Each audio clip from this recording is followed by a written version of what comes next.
Ebong. I'm Sonya. And I'm Kate. Today we're dishing with you from the brand new Riss, which is located at 2275 L Street Northwest. And today we are dishing in this brand new restaurant with another chef, Chef Steve Badt. Steve is with us from Miriam's Kitchen. Miriam's Kitchen is I'll say, charity that we hear about all of the time, but a lot of people don't really understand what it is. And you told me earlier, it's a kitchen that wants to function like a restaurant business. Can you tell us a little bit more about it? Yeah, well, we're basically a social services agency that we don't try to call ourselves a soup kitchen because we do so much more. We try to lure, in a sense, clients into Miriam's Kitchen with great food and get them to sit down and then talk to them about other needs. Do they need a shower? Do they need tokens to get to a doctor? Do they need meet with lawyers? Do they need a shower, a dentist, anything like that? And so, you know, we're basically like a soup kitchen that does a lot more, but I try to run it like a restaurant kitchen without adrenaline run, without attention to great food, just like Riss was talking about, you know, the quality she's trying to do here and she's done in the past. And listening to her just made me think about what we try to do at Miriam's Kitchen, you know, every day.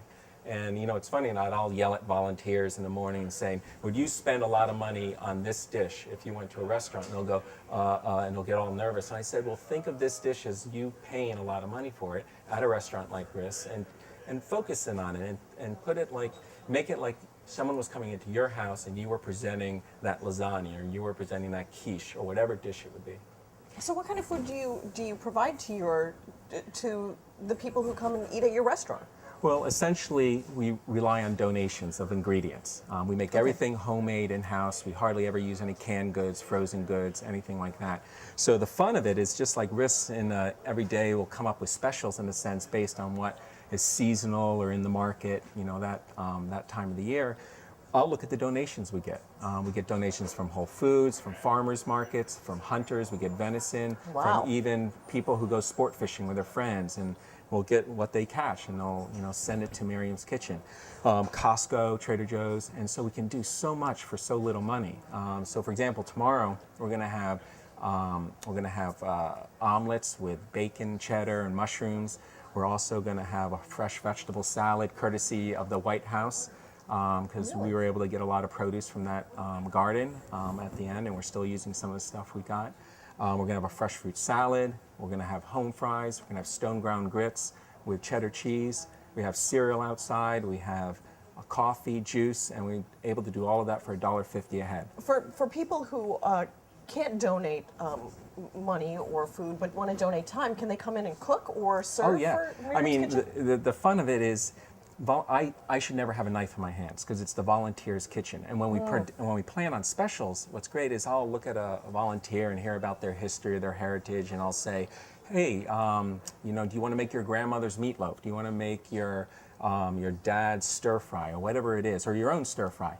And the idea is they bring in their talents, their skill, their creativity. My job is to try to guide them to produce that meal for 250 men and women, you know, that day. So the clients, and I like to call them more the guests because it's like someone coming into your home, they benefit from the fact that they're getting this homemade awesome meal. The volunteers benefit because they're not going to an organization where they're standing around treated with kid gloves and working at a slow pace. No, they're going to be sweating, they're going to be stressed out, I'll yell sometimes, but at the end your time is worth it. And you feel great about the fact that you woke up early, you got there, you see the guests all excited by the food, and you work with a team with other volunteers, and it's worth your time. You feed all their needs, not just their stomach, their Exactly. extended needs. How frequently do you serve meals? So is it breakfast, lunch, and dinner, just lunch and dinner, Well, dinner? currently we're a Monday through Friday breakfast program, but we're excited because we're about to finally start a dinner program in the area. And this will be the first place in Washington, D.C. where a homeless man or woman can come and sit down inside and eat a great homemade meal.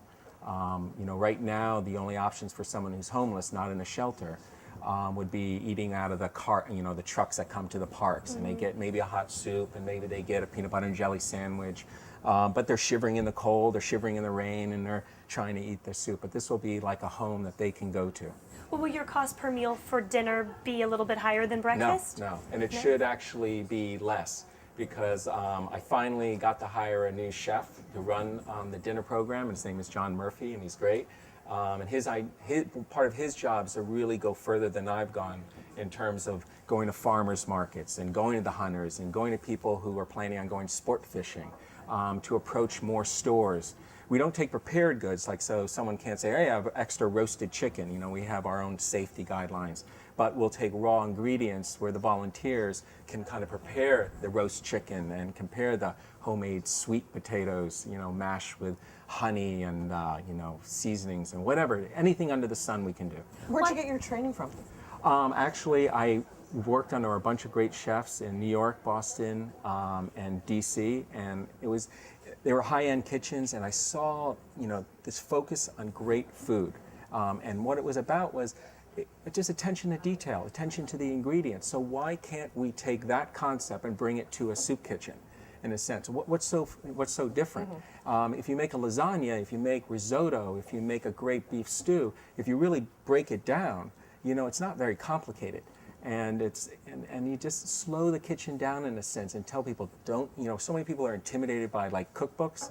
You know, you guys might not cook at home because you open up a cookbook and say, oh Like, God. But really, they're all pretty basic. But you know, in our culture now, in our, you know, our age, you know, people are always rushing. So you just take the recipe, break it down in its simple parts, and people go, God, a beef stew is really easy. A lasagna is really easy. Salmon crab cakes are really easy. Anything like that. Well, I heard what you said about not only feeding their stomachs, but feeding everything that they need. So I wanted to ask you a question about skills development. Do you ever have people that come in and say, I want to learn how to cook? Can I help you in the kitchen? Yeah. I want to be a cook. Does that ever happen? Well, the funny thing is, often volunteers will say, oh, you should put me in the dining room because I can't cook. And I said, no, that's the exact reason why I want to keep you in the kitchen. You know, break your intimidation towards, you know, knives and cooking and ingredients, and just have fun with it. And sometimes I'll have someone come in and go, oh, I'm a great cook. You should have me in the kitchen. I go, yeah, you go in the dining room. You know, because I want people skills over there. Yeah, work on your people skills. Because I really want people, you know, to have fun. You know, and it doesn't need to be perfect, but it need, you know, and the clients can look in the dining room and they see us running around and sweating. And how can they not appreciate the fact that volunteers are working so hard to produce them such a great meal? Do the clients participate ever in the cooking? No, we don't have that. It's just the volunteers. Because, well, a good training program for, Yeah, but that's not what your mission is. That isn't our mission, and so that's not what we do. But you know, we have a waiting list to volunteer right now, but when we open up the dinner program, we're going to be opening up another 1,000 slots.